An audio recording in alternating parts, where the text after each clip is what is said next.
designer in Hamburg, and what I do is, I specialize in the field of social and scientific communication. And this means that I translate topics from society, science and research into easily understandable messages and modern aesthetics. So you can say I bring complex ideas to life. Mainly I work in 3 areas, which I will just show you really fast so that you get an idea of what I do. So visual identity, I do that mainly for universities, public and governmental institutions, and in times of disinformation and fake news, it's really important to promote science and democracy and knowledge. So I really love that. Explaining with pictures, you can do in lots of forms and on a variety of medias. For example, just like classic infographics, animated illustrations, or film. So I do animated film mostly. But the part of my work that is probably most interesting for you is gamification. And in my case, this means conveying content or insights through games. And this can happen in an analog way. For example, we developed a taboo, like a taboo game for science. So like anthropologic taboo game and quantum physics, mathematical physics. I brought you some. Feel free to look at it or even play it if you're interested. It's kind of fun, even though I'm really bad at it.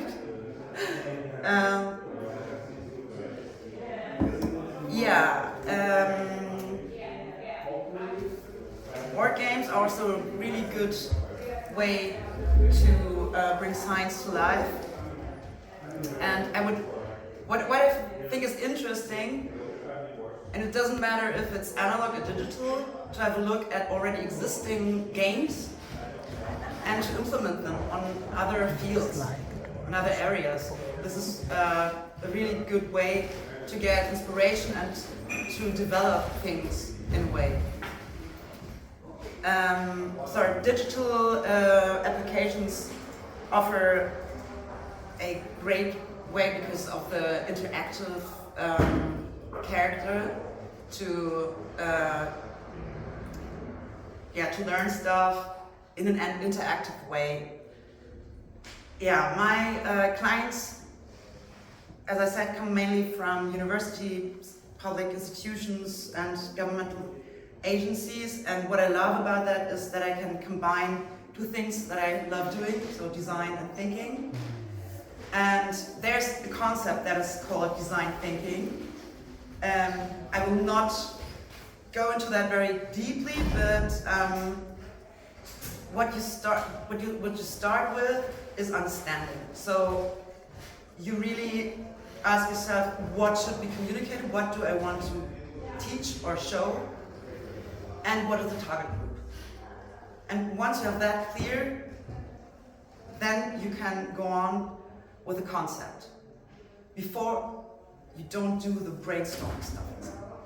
If you don't know what you want to achieve and for whom, then you will never get into a concept.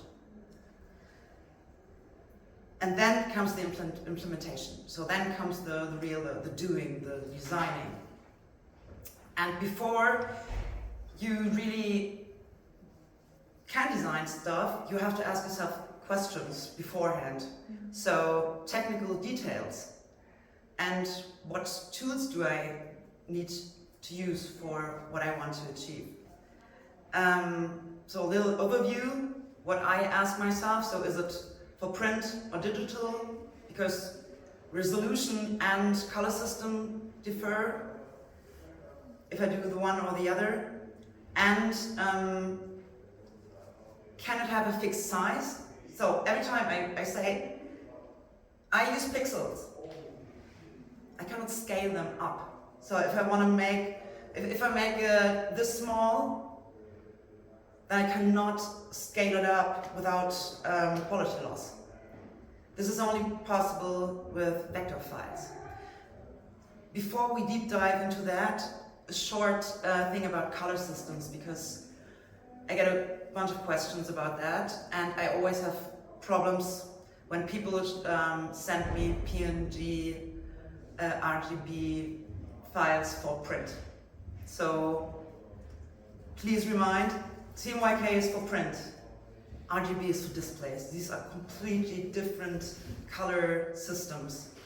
The one is with, you mix with pigments, and the other mixes with light. This is also why you will often not get the same result that you have on your computer, on your display, when you print it out. Because the range of colors is completely different because of those two different mixing techniques. The graphical data models we're talking about today is pixels and vectors. Pixel is a grid, a fixed grid, as I said, and vectors are mathematical points, curves. So it's a representation, a mathematical representation that you can scale how you like.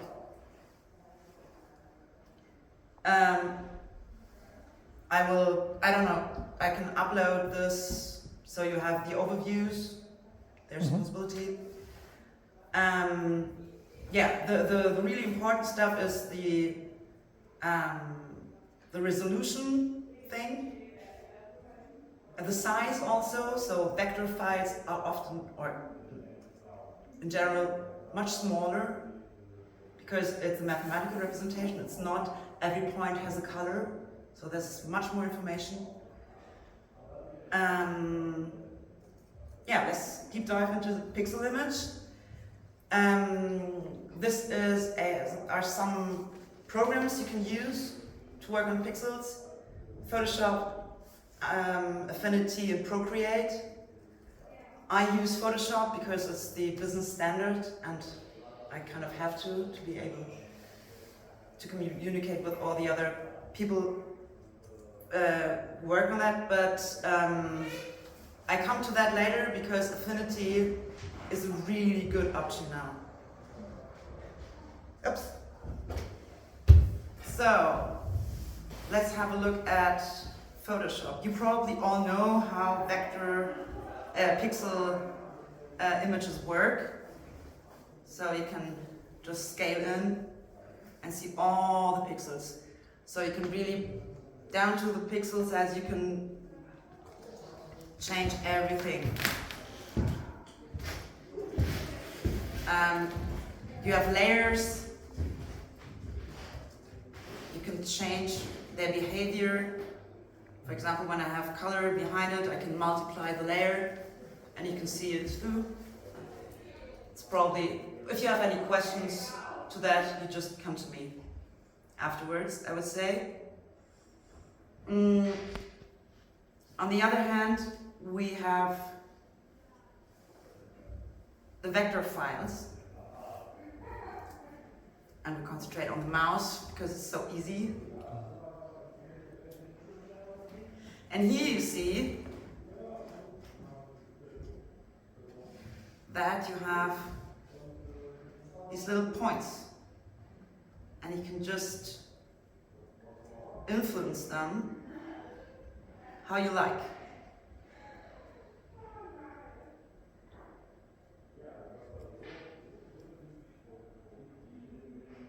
So, and you can change colors. So, change this. This is just to show you how in general the differences are. Did I forget anything important? I hope I didn't. Sorry, I just cut it short to be able to answer questions afterwards. So this works in layers too. So the layer principle is the same in all the programs.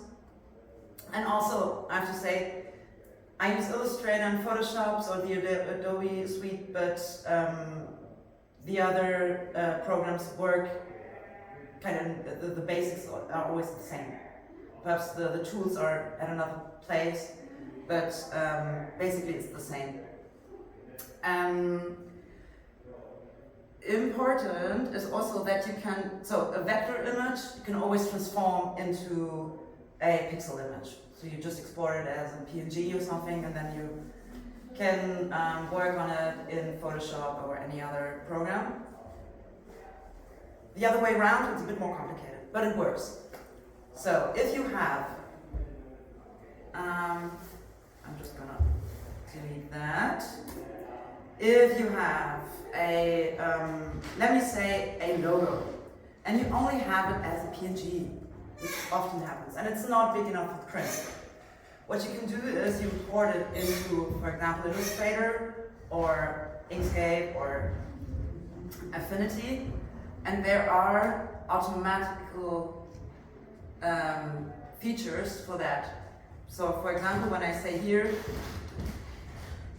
make a black and white logo out of it, do, and bam. I have a vector image now that I can transform. Also, I can work on it afterwards. So cool. And I can scale it. So now I can make a print that is for a huge poster or, yeah, no matter what. If it works okay or really good when it's high resolution and not too complicated.